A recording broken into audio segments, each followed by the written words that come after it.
믿음이 없이는 하나님을 기쁘시게 하지 못하나니 하나님께 나가는 자는 반드시 그가 계신 것과 또한 그가 자기를 찾는 자들에게 상 주시는 이심을 믿어야 할지니라. 아멘.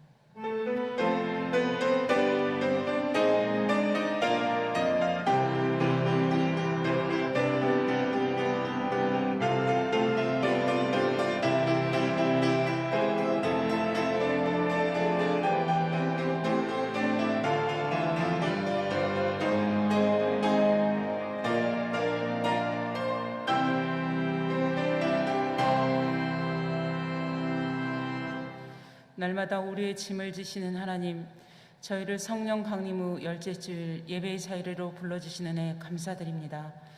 믿음으로 하나님 앞에 나온 우리에게 신령한 은혜와 진리의 말씀으로 가르쳐 주시고 주님의 뜻을 분별하여 우리의 삶의 자리에서 하나님의 나라를 이루어가도록 도와주시옵소서. 예배의 시종을 주님께 의탁드리오며 예수님의 이름으로 기원합니다. 아멘.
다 같이 우리 신앙을 사도신경으로 고백하겠습니다.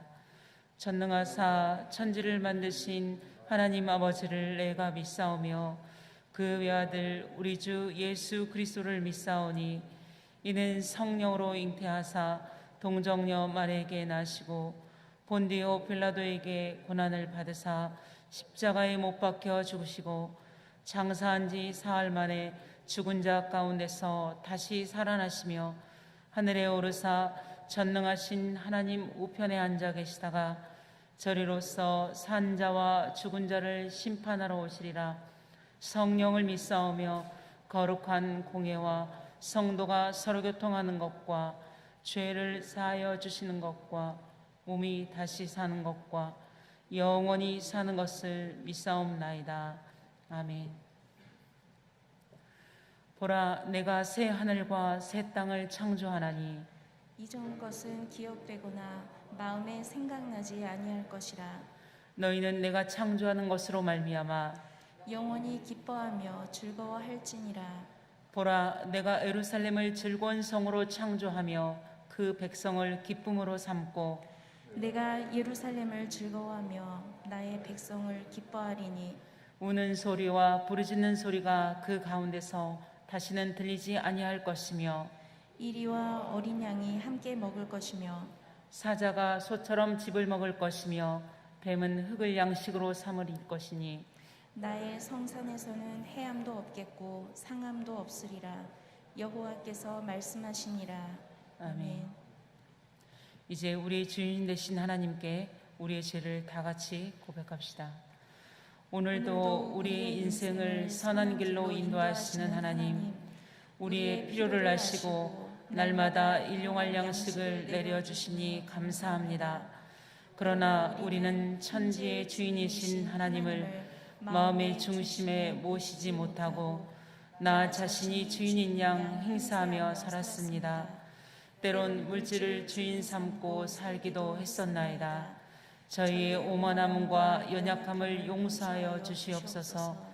우리의 삶이 오직 예수 그리스도의 향기를 전하고 착한 행실로 하나님께 영광을 돌리는 삶을 살아야 했건만 오히려 세상 사람들이 걱정하는 대상이 되어버리고 말았나이다. 하나님께서 주신 섬김의 기회를 잘 선용하지 못하고 나 자신의 유익에만 골몰하였나이다. 무엇을 먹을까, 무엇을 마실까, 무엇을 입을까, 세상 사람들과 다를 바 없는 걱정에 휩싸여 살아왔나이다. 주님, 돌보시는 하나님을 온전히 신뢰하지 못하는 저희의 나약함을 용서하여 주시옵소서. 주 예수 그리스도의 이름으로 기도드립니다. 아멘. 이제 나와 하나님만이 아는 죄를 침묵으로 참여합시다.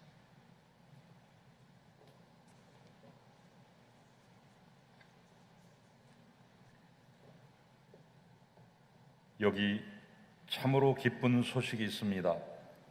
우리가 죄인이 되었을 때 주님께서 우리를 위해 죽으심으로 우리를 향한 주님의 사랑을 확증하셨습니다. 십자가에 달리시고 부활하신 주 예수 그리스도의 이름으로 우리가 용서받았음을 확신하십시오. 주님의 사랑에 감사와 찬양을 드립니다. 아멘.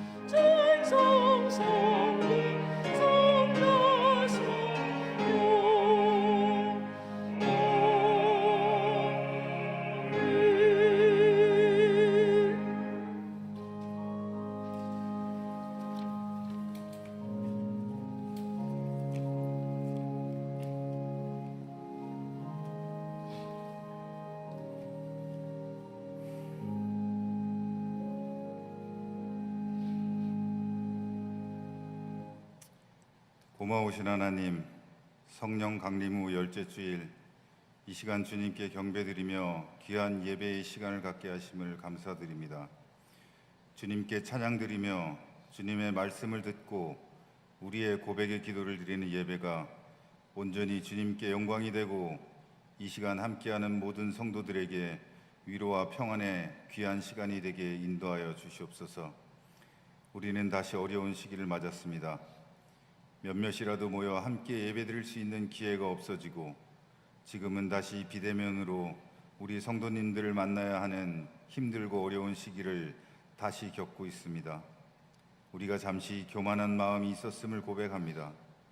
모두 정상적으로 돌아간 듯 마음을 놓고 이기적인 마음으로 해이한 생각으로 살아가고 있는 모습을 보시고 다시금 우리에게 깨달음을 주시고자 이렇게 어려움을 보여주시는 것이라 믿습니다. 우리가 어떻게 생각하여야 하는지, 무엇을 잃고 중심을 잡지 못하고 있는지 다시 한번 돌이켜보고 깨닫게 되는 시간이 되게 하옵소서. 또한 함께 도와가며 함께 배려하고 어우러져 살아가는 주의 자녀가 되게 하옵소서. 나는 잘하고 있는데 다른 사람들이 잘못하고 있기에 이런 어려움을 겪고 있다고 생각하는 것이 아니라 이 어려움을 함께 이겨나가고 우리 모두가 함께 잘 살 수 있는 세상을 위하여 우리 자신부터 겸손하고 사랑하는 마음을 갖게 하옵소서. 특히 그리스도인으로 살아가는 우리들은 더욱 세상의 모범이 되어야 할 것이며 믿지 않는 이들을 전도하기 위하여 몸소 실천하고 인내하며 기쁜 마음으로 모든 이들을 품을 수 있도록 지혜와 용기를 부어 주옵소서. 하나님의 자녀로 살아가는 데 부족함이 없도록 우리의 마음을 풍요롭게 하여 주시옵고 이 세상 살아가는 순간순간이 항상 감사함이 가득 넘치는 기쁘고 즐거운 삶으로 인도하시고 은총 베풀어 주시옵소서. 코로나 상황이 더욱 심각하여 우리가 다시 얼굴을 맞대고 기도와 예배를 드릴 수 있는 기회가 없어졌더라도 우리는 하나님과의 관계를 멀리할 수는 없습니다. 오히려 이러한 상황에서 하나님과의 만남을 더 자주 하게 하시고 하나님 아버지와의 관계가 더욱 친밀하게 되는 시간으로 우리를 인도하여 주시옵소서. 우리 삶 속에서 우리와 동행하시는 하나님을 믿고 의지하게 하시고 우리의 든든한 후원자가 되시는 하나님을 통하여 우리의 삶이 더욱 담대하고 당당히 싸워 승리하는 삶으로 인도하옵소서. 어려운 상황 속에서도 준비하고 진행되어 오던 여름 수련회의 일부 행사가 잠시 지연되고 보류되고 있습니다. 이를 위해 기도하고 준비한 목회자와 교사들을 위하여 기도합니다. 코로나라는 어렵고 힘든 상황에서도 새로운 형식으로 환경에 맞추어서 행사를 준비하고 있는 모든 수고의 손길에 은총 베풀어 주시옵소서. 이러한 새로운 시도가 어렵고 힘들기만 한 것이 아니라 이러한 변화의 시대에 따라 활동의 형식에 변화를 주며 적응하고 있다고 느끼게 하옵소서. 세상이 바뀌고 변화하는 것은 우리에게 많은 고민과 역경을 겪게 하는 줄 압니다. 이 모든 교회 행사를 준비하며 진행하는 모든 이들의 일 기억하여 주시고 지치지 않게 하시고 지혜를 더욱 주시어 슬기롭게 주님의 사업을 할 수 있도록 은총 베풀어 주시옵소서. 애쓰고 수고한 그들의 땀과 노력과 수고에 기쁨의 감사함을 더하여 주시고 그들의 삶 속에서 축복의 은혜를 경험할 수 있도록 지켜 도와주시옵소서. 교회에 많은 환우들이 있습니다. 더운 날씨에서 건강을 회복하고자 애쓰고 기도하는 성도와 그들 가족에게 위로와 평안을 주시옵소서. 특히 코로나로 치료 중인 성도의 빠른 회복과 치유의 은사를 내려 주옵소서. 항상 주님의 지켜주심으로 다시 일어날 수 있다는 믿음을 더욱 굳게 가질 수 있도록 하옵소서. 모든 환우들이 다시 건강을 되찾아 주님의 일꾼으로 힘차게 이 세상을 살아갈 수 있도록 은총 베풀어 주시옵소서. 이 시간 주님께 드리는 성도님들의 기도를 들어주시고 각각의 감사함과 어려움과 간구의 제목을 통하여 주님을 만날 수 있는 기쁨의 시간이 되게 하옵소서. 주님이 우리에게 겪게 하는 어려움을 통하여 우리가 분명 깨닫게 되고 알게 하려는 지혜가 있을 줄 믿습니다. 어려움을 견디며 하나님의 가르침을 깨닫게 되는 은혜를 내려 주옵소서. 그 은혜로 우리의 삶이 위로받게 하시고 주님의 품 안에서 평안을 누리며 당당히 살아가는 귀한 주의 백성으로 우리를 지켜주시고 인도하여 주시옵소서. 오늘 목사님을 통하여 전하여지는 주님의 말씀이 우리의 삶의 중심이 되고 다시 한 주간 담대히 살아갈 힘이 될 수 있도록 성령님이 함께 하시옵소서. 말씀으로 우리가 살아갈 수 있음을 고백하게 하시고 진정 떡으로만 사는 것이 아니라는 말씀을 뼛속 깊숙이 새기는 귀한 말씀의 시간이 되게 하옵소서. 힘든 시기에 교회를 위해 수고하시는 모든 목회자분들과 관리와 재정으로 교회 곳곳에서 수고하는 분들의 건강을 지켜주시어 항상 지치지 않게 지켜주시고 든든한 힘이 되어 주옵소서. 어려운 환경에서도 은혜와 정성으로 준비한 시온성가대의 찬양을 기쁘게 받아주시오며 주님께 영광이 되는 귀한 시간이 되게 하옵소서.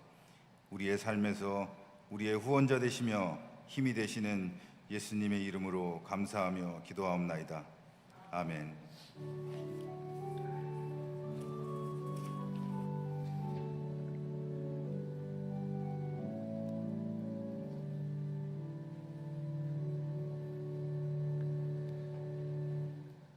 어느덧 8월의 첫 주일을 맞습니다. 지난 한 주간 동안 여러분 평안하셨습니까? 유난히 짐통더위였는데 건강 잘 챙기시기를 바라고 코로나 방역 수치도 잘 지키셔서 건강하실 수 있기를 바랍니다. 이번 한 주간도 주님의 은혜와 긍휼과 평강이 함께 하시기를 바랍니다. 샬롬.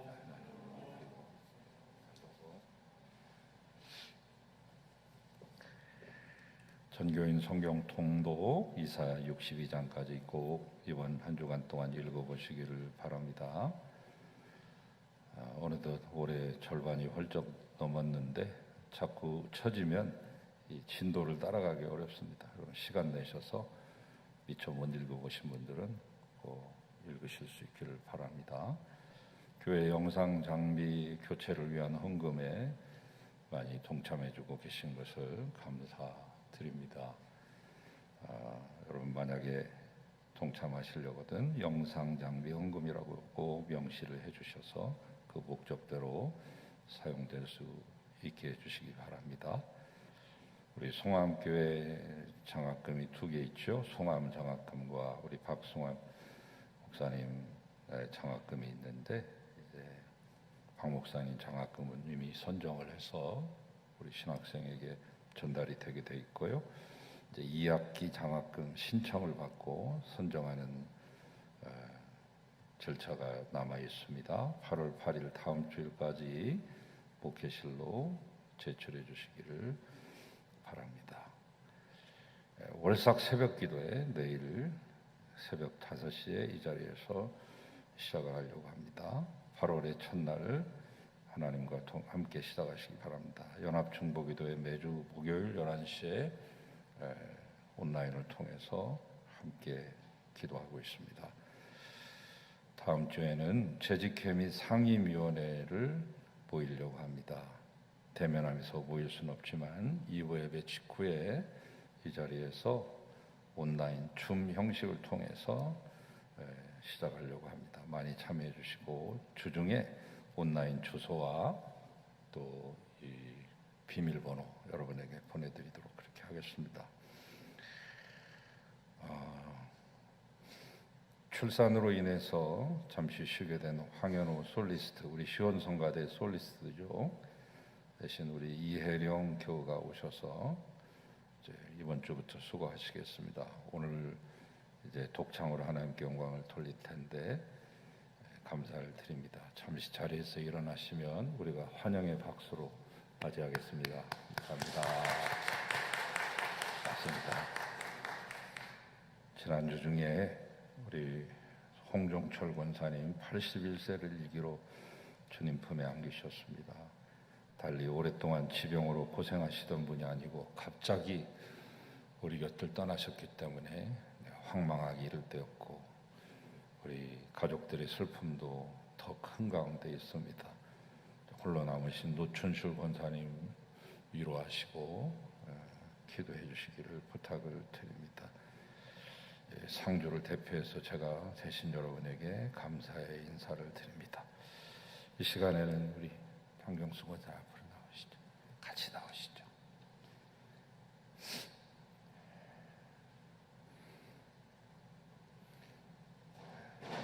장경순 권사님 아버님 장계호 성도님 95세를 일기로 주님 품에 안기셔서 지난주 중에 장례식을 다 마치시고 올라오셨어요. 여러분 자리에서 잠깐 일어나시고 맞절로 서로 예의를 표하도록 하겠습니다. 하려 인사 하시죠. 기도하겠습니다. 하나님 이 가정을 위로하소서. 존경하고 사랑하던 아버님을 급작히 떠나보내드리고 그 건강하셨던 분이 우리 곁을 떠나게 되어서 가족들이 슬프고 우리도 함께 슬픔을 나누고 있습니다. 하나님 주님을 영접하신 귀한 고인은 주의 품에 안겨 안식을 얻고 영원한 생명으로 인도되고 있음을 믿습니다. 하나님 남아 계신 귀한 유족들 한 분 한 분들 위로해 주시고 더욱더 사랑하고 우애하며 행복하고 화목한 귀한 가정과 가문을 이루실 수 있도록 도와주소서. 예수님의 이름으로 기도하나이다. 아멘. 네, 앉으시고 들어가시죠. 예. 이 가정을 위해서 위로해 주시기 바랍니다. 우리 여름 성경학교하고 수련회가 이제 절반 정도 끝났어요. 그러던 중에 지금 갑자기 4단계로 격상하면서 조금 차질이 생겼습니다. 이미 유치부와 유아부는 성황리에 잘 끝났고 청년부는 연기할 수가 없어서 지난 금요일 저녁 성령 집회 때 개회 예배를 같이 시작해서 어저께는 이제 같이 이렇게 큐티를 하고 묵상하는 시간을 아침에 가지고 또 오전에는 또 활동을 같이 했고요. 오늘은 이제 마지막 폐회 예배도 드리면서 사랑의 식사 모금을 위해서 청년들 자체 내에서 경매 행사도 갖고 여러 가지 다채로운 행사로 얼굴을 보지 못하지만은 화면을 통해서 그 모든 행사를 다 직접 진행했습니다. 제가 시작할 때도 어저께 큐티나 또 활동하는 것도 봤는데 우리 청년들이 이제 조금도 구김없이 굴하지 않고 잘 밝게 서로 모여서 소통하는 모습을 보고 제가 청년들이 뭘 원하는지 어떤 것을 좋아하는지 저 자신도 가까이 알 수 있는 좋은 계기가 됐습니다마는 우리 사랑하는 청년들을 위해 기도해 주시기 바랍니다. 이제 남아있는 것은 초등부하고 중고등부가 남았습니다. 8월 셋째, 넷째, 다섯째 이렇게 연속으로 하게 될 것 같아요. 여러분께서 잘 마칠 수 있도록 기도해 주시고 특별히 선생님들과 또 지도하시는 교육자들을 위해서 기도해 주시기를 부탁을 드립니다. 이 방송을 보고 계신 집에 계신 모든 학부모님들, 우리 교회를 믿고 여러분 자녀들의 영혼을 책임지는 우리 선생님들과 교육자들이 기도로 정성껏 준비했으니까 많이 참여할 수 있도록 옆에서 지원해 주시고 환경을 만들어 주시기를 부탁을 드립니다. 우리 학부 형님들께도 다시 한번 감사를 드립니다. 이상입니다.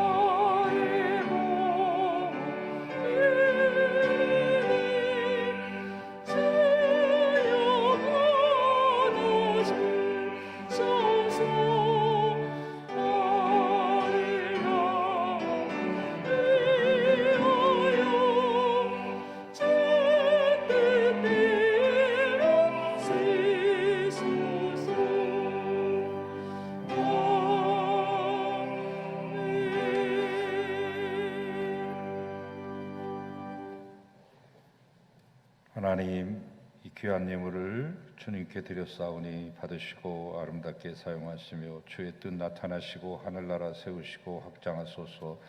하나님, 구원받는 생명이 더해지게 하시고 어렵고 힘든 우리 이웃들에게도 큰 힘이 되는 귀한 예물이 될 수 있도록 이끌어 주시옵소서. 하나님, 바치신 손길들, 가정들, 후손들, 하는 일들, 걸어가는 발걸음 가운데 늘 동행하시고 형통케 하시옵소서. 이제 코로나로 고생하시는 귀한 아버지 우리의 지체들과 또 아버지 모든 환우들, 또 이 폭염으로 인하여서 지치고 힘들어하시는 어르신들과 연약한 분들 모두에게도 은혜 주시기를 바라옵고 이 예물이 하나님의 전에 아름답게 사용되기를 간절히 원하오며 하늘의 모든 신령한 복과 기름진 복으로 나리시기를 즐겨하시는 주 예수 그리스도의 이름으로 축복하고 기도하옵나이다. 아멘.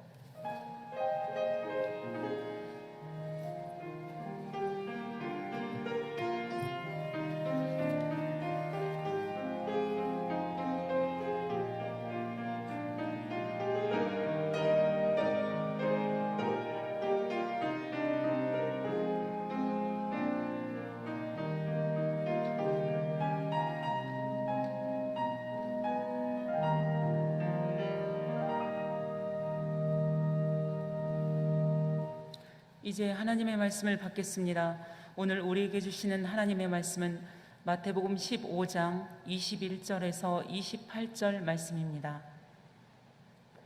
예수께서 거기서 나가사 드로와 시돈 지방으로 들어가시니 가나안 여자 하나가 그 지경에서 나와서 소리질러 이르되 주 다윗의 자손이여 나를 불쌍히 여기소서 내 딸이 흉악하게 귀신 들렸나이다 하되 예수는 한 말씀도 대답하지 아니하시니 제자들이 와서 청하여 말하되 그 여자가 우리 뒤에서 소리를 지르오니 그를 보내소서. 예수께서 대답하여 이르시되 나는 이스라엘 집에 잃어버린 양 외에는 다른 데로 보내심을 받지 아니하였노라 하시니 여자가 와서 예수께 절하여 이르되 주여 저를 도우소서. 대답하여 이르시되 자녀의 떡을 취하여 개들에게 던짐이 마땅하지 아니하니라. 여자가 이르되 주여 올소이다마는 개들도 제 주인의 상에서 떨어지는 부스러기를 먹나이다 하니 이에 예수께서 대답하여 이르시되 여자여 내 믿음이 크도다 내 소원대로 되리라 하시니 그때로부터 그의 딸이 나으니라. 아멘. 주님의 말씀입니다. 주님께 영광 돌립니다.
아멘. 할렐루야. 참 좋으신 하나님을 이 아름다운 찬양으로 찬양하며 영광 돌립니다. 하나님께서 받으시고 큰 영광을 누리시옵소서.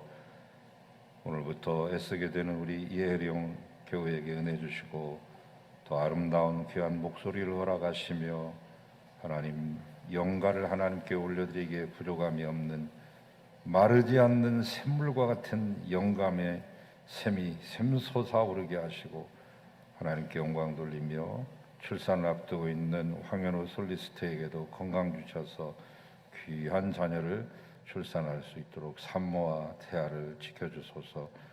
하나님, 오늘 또 말씀을 사모하는 모든 이들에게 은총을 베풀어 주시옵소서. 오늘 또 함께 이 아름다운 찬양을 만들어낸 우리 시온 성가대에게 은혜 주시고, 어서속히 이 자리에 함께 모여 합창으로 하나님께 영광 돌리는 날을 속히 허락하여 주소서. 부족한 종 주의 말씀 감히 운반하겠습니다. 도와주시옵소서. 예수님 이름으로 기도합니다. 아멘.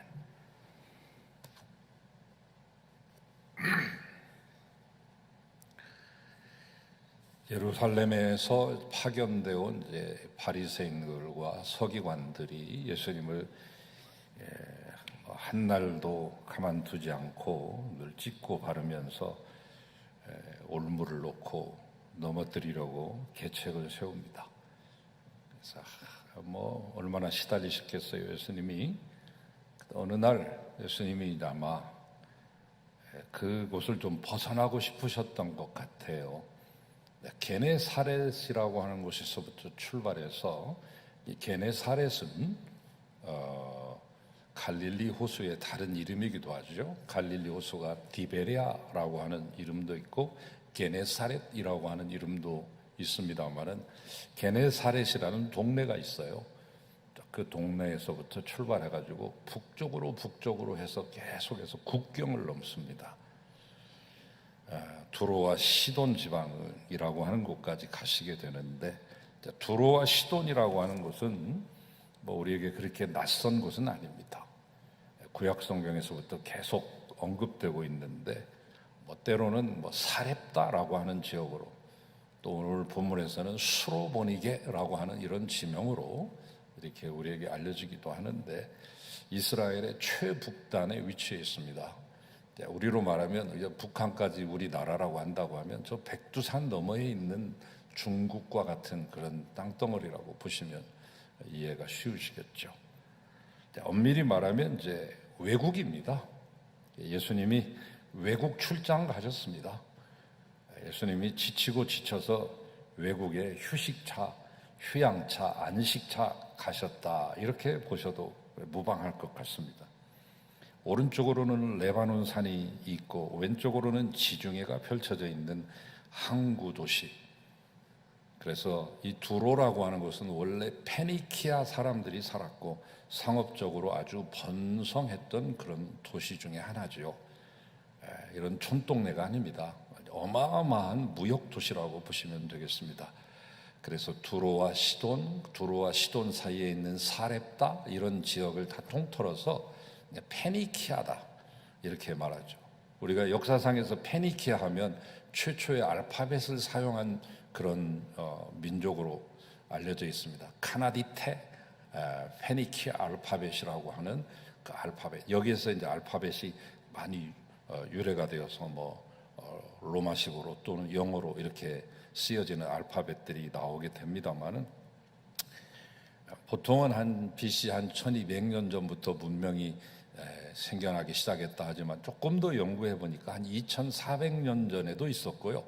요 근래 최근에 연구한 결과로는 이 페니키아 지역이 BC 40세기, 그러니까 BC 4000년 전, 지금으로부터 약 6000년 전에도 찬란한 문명을 꽃피웠던 그런 지역이었다고 알려지고 있습니다.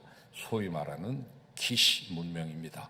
이 기시 문명은 지중해 문명과 또 저쪽 동쪽으로는 메소포타미아의 이 문명을 함께 아우르는 통로요, 그것이 융합이 되는 그런 용광로와 같은 그런 곳이죠.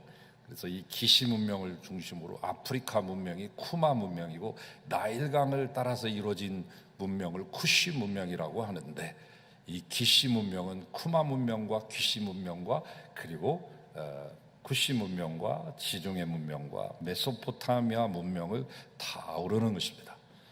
여러분, 문명이라고 하는 것이 따로따로 생겨나는 게 아니에요. 다 연결이 되어 있어요. 지구 전체가 다 하나로 통로로 연결이 되어 있다고. 이쪽이 발달하면 저쪽도 같이 발달하게 됐는데, 그 중심의 역할을 하는 것이 페니키아, 오늘 예수님이 방문하시게 되는 그 두로와 시돈 지방이라고 보시면 틀림이 없습니다. 겔리선이라고 하는 무역선을 타고 날렵하게 움직이면서 저 멀리까지는 그 당시에 땅끝으로 알려져 있는 스페인까지 무역을 하고, 저 남쪽으로는 이집트의 카르타고까지 점령해서 카르타고를 식민지로 만들었던 어마무시한 민족이라고 여러분 보시면 됩니다. 항해술이 발달해서 무역업이 발달하고, 그리고 이 공예품이 발달했던 그런 문화와 예술이 꽃피는 그런 도시죠. 막강한 재정을 바탕으로 해서 이루어진 것이죠. 여러분, 카르타고 하는 것을 여러분 우습게 보시면 안 됩니다. 아프리카의 카르타고, 제2차 포에니 전쟁이 일어났을 때 이 코끼리 부대를 이끌고 알프스 산을 넘어서 로마를 쳐들어가 가지고 로마를 벌벌 떨게 만들었던 한니발 장군이 바로 이 페니키아인입니다. 자, 아무튼 그러나 기원전 332년 알렉산더 대왕에게 공격을 받죠. 알렉산더가 전 세계의 정복의 꿈을 꾸면서 이 페르시아를 정복하고, 더 나아가서는 인도까지 정복하기 위해서 나아갈 때 반드시 거쳐야 되는 그 통로에 두로가 있었습니다. 왜냐하면 그 항구를 통해서 가면 효과적으로 갈 수 있기 때문에. 근데 잘 항복을 안 했어요. 자기들도 자부심이 있기 때문에, 자존심이 있기 때문에 7개월 동안 버텼습니다. 두로라고 하는 것은 원래 섬이에요. 7개월 동안 버티니까 알렉산더가 이것 봐라 그러면서 800m짜리 이 방파제를 놓습니다. 폭은 무려 60m요.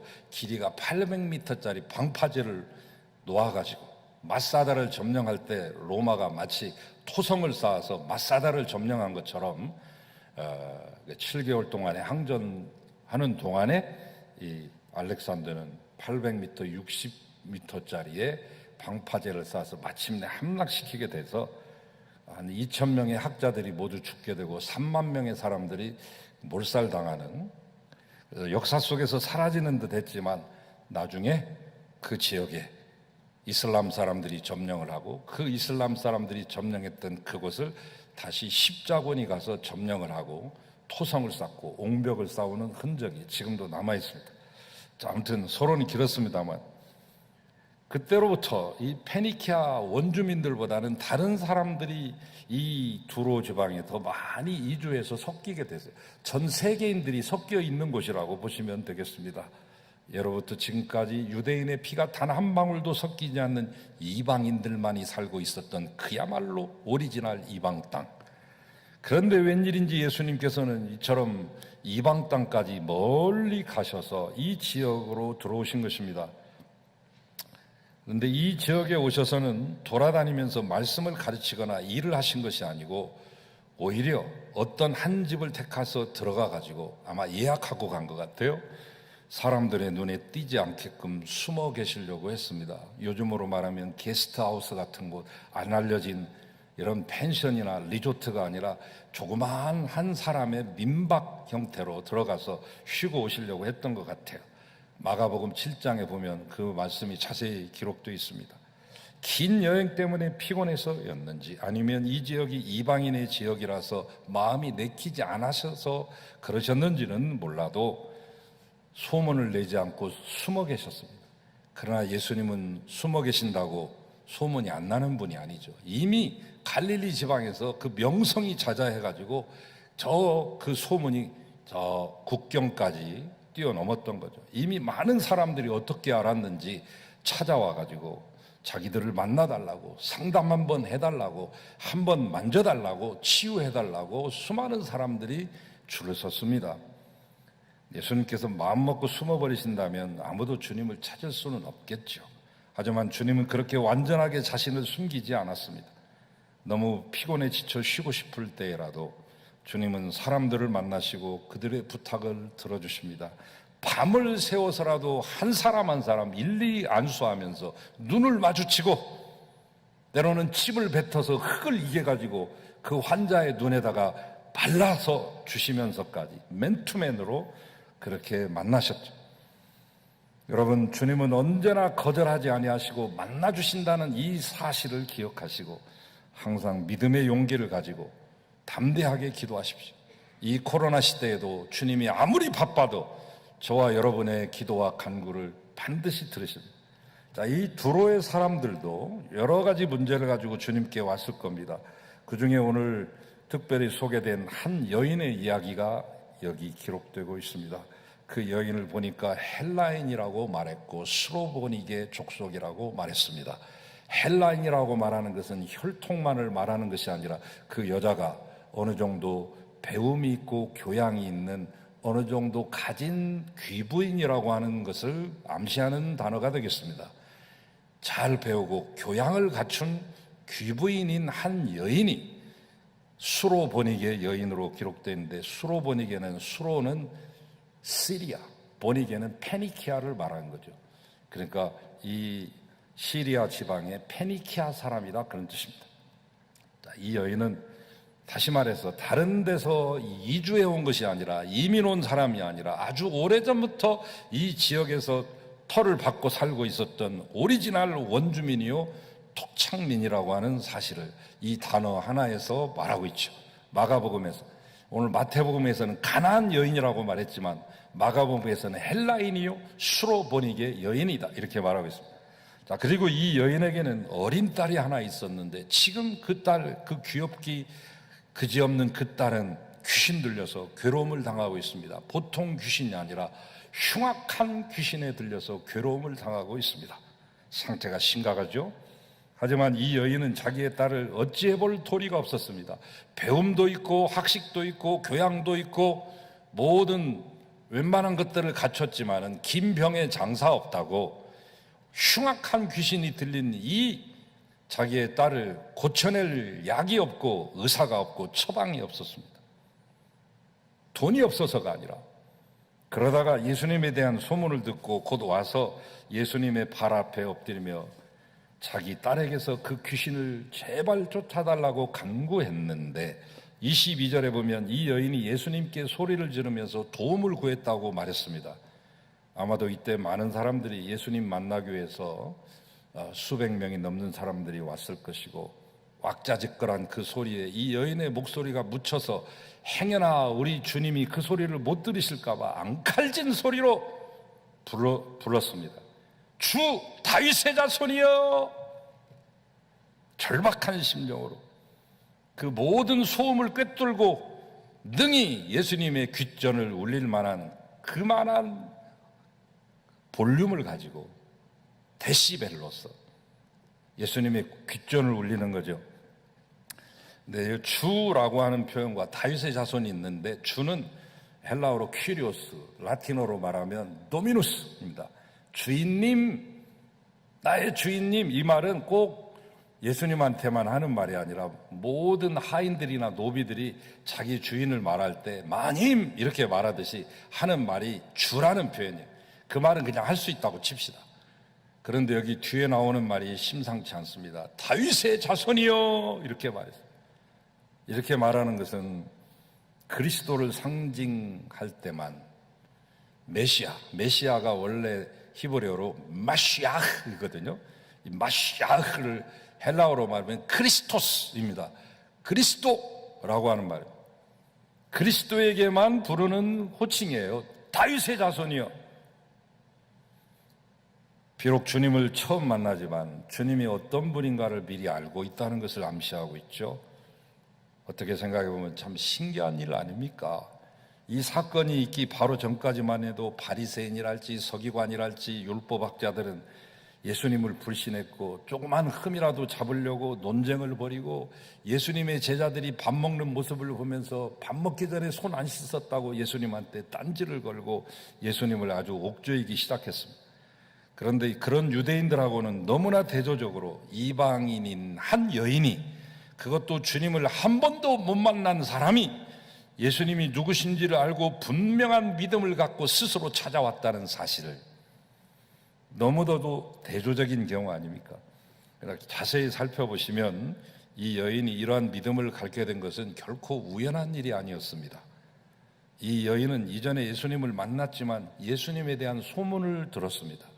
이 두로라고 하는 것은 갈릴리하고도 예루살렘하고도 굉장히 멀리 떨어진 곳이기 때문에 예수님도 지금 난생 처음 국경을 넘어서 처음 방문하시는 곳이에요.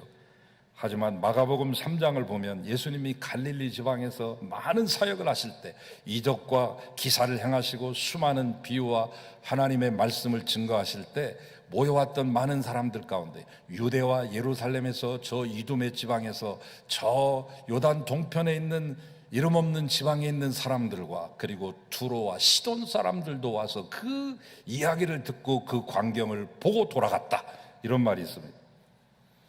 그러니까 이 여인은 그때 예수님을 보고 돌아왔던 마을 사람들로부터 예수님에 대해서 전해 들은 것입니다. 그리고 그 전해 들은 말들을 통해 참된 믿음을 스스로 갖추게 된 것입니다. 아무나 하는 말이 아니라니까요. 다윗의 자손이라고 하는 표현은 믿음을 갖지 않고서는 표현할 수 없는 호칭이기 때문에 그렇습니다. 기독교라는 게 뭐예요? 복음이라는 게, 신앙이라는 게, 교회라는 게 뭐예요? 전해 들은 사람이 또 다른 사람에게 전해주며 그 말을 전해 들은 사람은 또 다른 사람에게 전해준다. 그래서 저는 기독교의 복음을 또 복음이라고 제가 스스로 만든 적도 있습니다만은, 여러분, 기독교의 역사는 훌륭한 어떤 기적적인 큰 사건이나 카리스마틱한 지도자에 의해서 되어진 게 아닙니다. 제가 올라오기 전까지 제가 1부에서 2부 사이에 책 한 권을 읽고 올라왔습니다. 전에 읽은 책인데 또 읽어봤어요. 아주 두꺼운 책인데 낱낱이 읽고 왔어요. 짧은 시간에 속독해서 읽고 왔는데 2000년의 기독교의 역사를 요약한 것인데, 거기서 보면 내리는 결론이 뭐냐면 큰 사건이나 특별한 지도자에 의해서 되어진 게 아니라 이름 없는 필부, 익명의 사람들이 자기의 그냥 지인들이나 그리고 자기 마을 사람들이나 자기 가족과 식구들에게 그리스도에 대해서 말하고 또 말하고 또 말한 것이 쌓이고 또 쌓이고 또 쌓여서 되어진 것이 기독교의 역사요, 이 교회를 이루는 역사가 된 것입니다.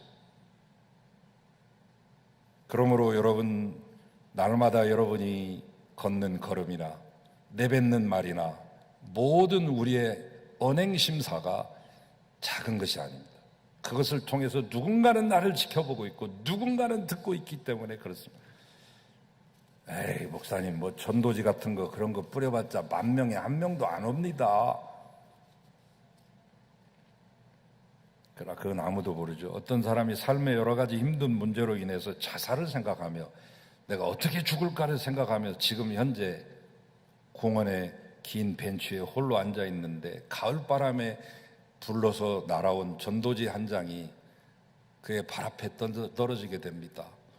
무심코 집어들었다가 그것을 읽어 내려가는 중에 성령의 역사로 예수님을 영접하고 새로운 삶을 살게 된 그런 이야기들도 비일비재합니다. 다만 우리는 전할 뿐이죠. 우리는 전할 뿐이요, 감동을 주시는 것은 주님이 하시는 일입니다. 주님의 소문내는 사람, 주님의 제자를 만들어내는 사람, 그런 이들에게는 세상 끝날까지 너희와 함께 하겠다고 하는 주님의 약속이 있습니다. 내가 어떻게 주님의 소문을 낼 수 있는지, 내가 어찌하면 주의 제자를 만들어낼 수 있는지 그 일을 생각하고 그 일을 실천하십시오. 이 어려울 때일수록, 코로나 시대 때 아무것도 할 수 없다고 생각하는 바로 이때 바로 그 생각을 하십시오. 여러분, 이 여자가 어떻게 알았겠냐고요. 그 머나먼 곳에서 통신이 발달되고 교통이 발달되고 SNS도 없고 아무것도 없는 그 상황에서 어떻게 수백 리 길에 있는 그곳에서 예수의 소문을 알고 예수가 주인 줄 고백하며 다윗의 자손이라고 말할 수 있겠습니까? 이전에 듣고 온 마을 사람들로부터 들었던 그 말 한마디가 가슴 속에 남아서 그것이 믿음이 싹트기 시작하고 신앙의 간증으로 고백된 것이죠. 자, 이제 이 본문의 사건을 다시 한번 생각해 보도록 하겠습니다. 이 이야기를 보면 주님께서 정말로 이 여인을 부르시고 이 여인을 위해 찾아오셨다면 반갑게 좀 맞아주셔야 하고 살갑게 해주셔야 될 텐데, 너무나 찬바람이 쌩쌩 돌아요. 매몰차기가 이를 데 없고 매정하기가 이를 데 없습니다. 이 여인은 예수님께 달려올 때 엄청 기대를 안고 왔을 거 아니에요? 가기만 하면 만나 주실 것이고 가기만 하면 내 딸은 나을 것이라고 하는 기대감을 갖고 찾아왔지만 막상 찾아와 보니까 기대와는 너무나 다릅니다. 23절에 여인이 무릎 꿇고 엎드려서 예수님을 향해 주 다윗의 자손이야 그렇게 소리를 고래고래 꽥꽥 질렀는데도 불구하고 예수님은 들었는지 못 들으셨는지 한 말씀도 대답하지 아니하셨다. 저는 이 말이 참 무척 서운하더라고요. 아무리 예수님이 의도를 가지고 하셨다 할지라도 인간적으로 보면 이 여인의 입장에서 생각해 보니까 그렇게 서운할 수가 없어요. 들은 척도 안 했다는 말 아닙니까? 얼마나 모욕입니까? 우리가 서로 대화를 하다가 상대방이 잠깐 한눈을 판다거나 그래서 내가 말한 것을 듣지 못해 뭐라고 했다고? 이런 반응을 보이면 무안하고 화도 나고 씩씩대잖아요. 상대방이 못 들어도 그렇게 화가 나는데 상대방이 일부러 들어놓고도 모른 척 한다면 그 쌈나는 거죠. 근데 이 여인은 예수님을 향해 소리를 질렀다고 했습니다. 예수님이 딴 데 정신에 쏠려서 듣지 못한 것도 아니고 일부러 못 들은 척 하신 것입니다. 의도적으로 무시한 것입니다. 요즘 표현으로 말하면 개자를 부셔도 됩니다. 개무십니다. 얼마나 불쾌한 일입니까? 그런데 그 정도로 끝나지 않았습니다. 주님은 이때부터 이제 수수께끼, 스무고개 형식으로 이상하게 말을 끌고 가고 있어요. 주님이 대답하시는데 저를 도와주소서 하니까 자녀의 떡을 개들에게 던짐이 마땅치 아니하다 이렇게 엉뚱한 말씀을 하세요.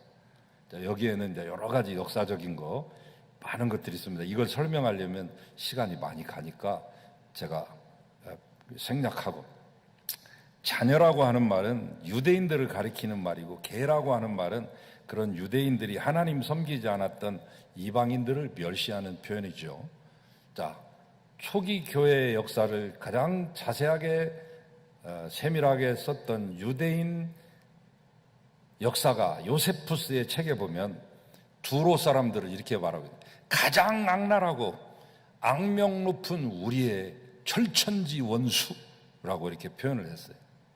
왜냐하면 여호수아가 가나안 정복 갔을 때 강렬하게 저항하고 이스라엘 백성들을 괴롭혔던 그 악명 높은 사람들 중에 하나가 이 두로 지방 사람들이거든요.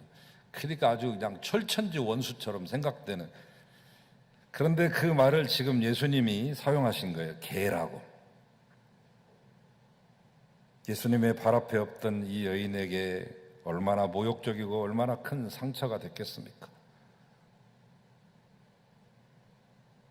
우리 같았으면 가버렸을 것입니다. 근데 이 여인을 보니까 모욕적인 말씀 앞에 놀라운 대답을 하고 있어요. 주님도 이 말을 듣고 눈이 휘둥그레졌습니다. 주여 옳소이다. 뭐가 옳다는 말이에요? 당신의 그 말이 옳다.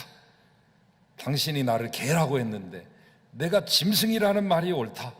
나한테는 당신의 은혜를 받을 만한 몫이 없다는 것도 잘 알고 있다. 그래서 말하기를 이렇게 말하면 개들도 주인의 상에서 떨어지는 부스러기는 먹지 않습니까요? 여기서 말하는 퀴나리오이, 개라고 하는 말은 야생 들개 이런 거 말하는 게 아니라 집 앞에서 배회하면서 식탁에서 빙글빙글 돌면서 주인이 먹다가 남긴 거 애따 하면서 던져주는 거, 그런 거 부스러기나 밥풀떼기 주워 먹는 개를 말하는 건데, 나는 비록 하나님께서 주시는 그 은혜를 받을 자격이 없습니다. 주님 앞에서는 나는 개와 같은 존재입니다. 그러나 아무리 그렇다 손 치더라도 유대인들, 저 주인들의 본래 아들들이 받아들이기를 거부하고 흘려내버리는 그 아까운 은혜들, 그 은혜들 중에는 조금이라도 제가 먹을 것이 없단 말입니까? 부스러기 은혜, 밥풀떼기 은혜라도 줬사오니 나는 그 은혜를 감사히 받아들이겠사오니 주시옵소서. 간절한 심정이죠. 주님의 은혜를 높이고 사모하고 있는 것입니다. 얼마나 자기를 낮춘 것입니까? 한없이 낮춘 것입니다. 내가 당신의 은혜를 얻을 수 있다면 이보다도 더한 소리도 듣고 죽으라면 죽는 신용도 할 것이며 내가 개처럼 기라고 하면 나는 개처럼 길 것입니다. 주님께서 이 여인의 대답을 듣고 나서 뭐라고 했는고 하니, 여자야 내 믿음이 크도다. 내 소원대로 되리라. 예수님 난생 처음으로 논쟁에서 지셨습니다. 논쟁의 달인이요, 달변가요, 모든 가르침의 달인이신 그분이 가이사의 것은 가이사에게, 하나님 것은 하나님께 해가지고 꼼짝달싹 못하게 만들었던 그분이 요한의 세례가 하늘로부터냐 땅으로부터냐 해가지고 바리새인들을 입도 열지 못하게 만들었던 그 양반이 이 여인에게는 졌습니다. 엄밀히 말해서 져주신 것입니다. 그래, 내가 졌다. 네가 이겼어. 그러자 그 시로부터 여인의 딸이 나았다고 말하고 있습니다. 그때 예수님이 하신 말씀, 내 믿음이 크다, 큰 믿음을 가졌다고 했습니다. 그리고 나서 그 여인의 간구를 들어주셨습니다. 코로나로 인해서 우리는 지난 해 2월 말부터 우리의 믿음을 돌아보는 계기를 가졌습니다. 그러다가 이제 조금 안정되는 듯하고 백신 맞고 마스크 벗어도 된다고 하고 하다 보니까 조금 방심한 사이에 1000명을 넘고 1600명, 1800명, 2000명에 가까운 확진자들이 매일 발생하는, 그래서 사태가 장기화되는 이 국면에 들어서면서 우리는 다시 한번 우리의 믿음을 돌아봐야 됩니다. 무엇이 큰 믿음인가? 무엇이 응답받는 믿음인가? 여러분, 주님께서 이 여인을 만날 때 처음에 냉정한 태도 보이고 심지어 모욕 주는 말씀, 예수님의 입에서 어찌 그런 말이 나왔을까 싶을 정도로 그 말씀을 하셨는데, 그러나 그것이 주님의 진심이었겠습니까? 여러분 한번 생각해 보세요. 이 두로 지방에 온 것은 이 여인 때문에 온 거예요. 이 머나먼 길을 국경 넘어서 이 수백 리 길을 오신 거라고요. 아니었으면 다른 기록이 있을 거 아니에요. 그 먼 곳까지 갔으면 님도 보고 뽕도 따고 도랑치고 가재 잡고 마당 쓸고 돈도 줍는 격으로 다른 것도 했어야 되는데 꼭 이 여자 얘기 하나만 딸랑 나오고 끝납니다. 그리고 시돈으로 떠났더라. 이 여자 때문에 오신 것입니다. 작심하시고 오신 것입니다. 근데 여러분, 이것은 단순히 이 여자의 소원만 들어주고 이 불쌍한 한 소녀를 귀신 들림에서 노인받게 하는 치유 사건으로 보시면 안 돼요. 예수 운동의 방향타를 바꾼 것입니다. 여러분, 초대교회라고 하는 말은 가당치 않는 말이에요. 초대교회라는 말은 될 수 있으면 쓰지 마세요. 초대에는 교회가 없었어요. 교회라고 하는 것이 생긴 게 예수님 당시에, 바울 당시에도 이게 정착화되지 않고 교회라고 하는 제도화된 그런 것이 없고 그냥 예수 운동이라고 하는 말이 제일 맞는 말입니다. 이 사건은 예수 운동의 방향타를 바꾼 획기적인 사건이 된 것입니다. 유대인과 제자들은 유령이다 하면서 예수님 보고도 벌벌 떠는 사람들이고, 생명의 빵인 예수님을 바로 옆에 두고도 떡이 없어서 우리가 죽겠습니다요. 마가복음 8장에 가보면 이제 이 사건 이후에 보면 그따위 얘기는 하고 있습니다. 그러나 이 여인은 생명의 떡 부스러기라도 저에게 주세요. 내부 그룹이었던 제자들은 진정 예수 그리스도가 누군지 모르고 헛발질하고 있을 때 정작 예수님이 누구인 줄 알고 그 생명의 떡 부스러기라도 달라고 한 사람은 외부인이었습니다. 내부인이 아니라. 예수님의 생명의 빵은 내부에 있는 남성에게가 아니라 외부에 있는 여성에게였습니다. 유대인에게가 아니라 이방인에게로 넘어간 것입니다. 이 사건 이후에 바로 그 다음 장을 넘겨보면 이방 땅에서 주님은 7병 7광주리의 기적을 남기시기도 하죠. 예수님은 게네사렛에서 출발해서 두로에서 150리 위인 시돈을 지나서 삥 돌아서 저 골란구원을 지나가지고 10개 이방 도시가 있는 데카볼리를 지나가지고 다시 이 가버나움까지 오시는 긴 여정을 가지셨습니다.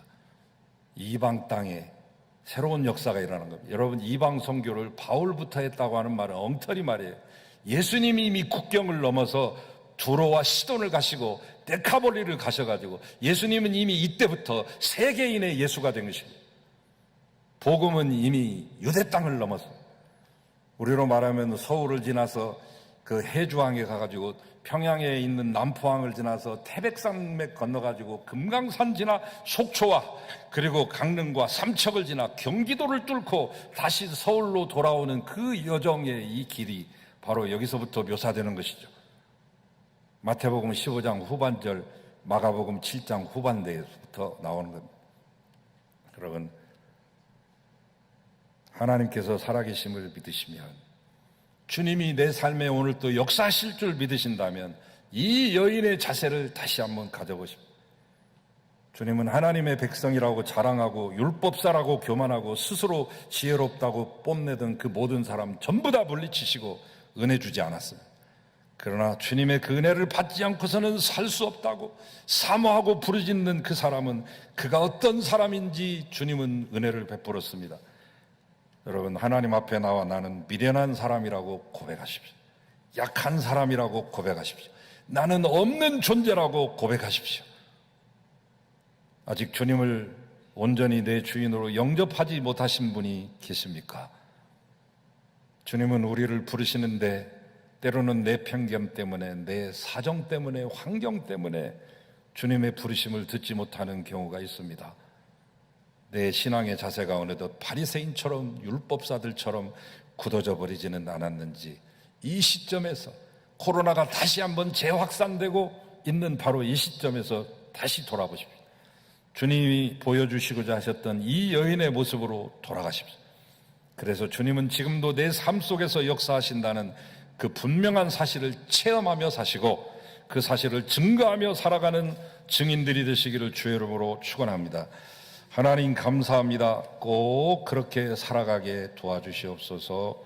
예수님의 이름으로 간절히 기도하옵나이다. 아멘.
이제는 그 어떤 상황 속에서도 그 누구라 할지라도 당신께 부르짖고 간구하는 이들의 간구를 들어주시는 우리 주 예수 그리스도의 은혜와 우리 아버지 되시는 하나님의 크신 사랑과 우리로 하여금 주 안에 있게 하시고 주님을 따르게 하시며 주님께 부르짖게 하시는 성령님의 내주 감화 감동 단식하심이 이제 예배를 마치고 세상으로 다시 파송되는 사랑하는 모든 성도들과 이 코로나 시대의 어려움 가운데서 해치고 나가게 될 사랑하는 모든 형제 자매들, 우리의 이웃들과 동포들 가운데 이제로부터 영원히 함께 하시기를 간절히 축원하옵나이다. 아멘.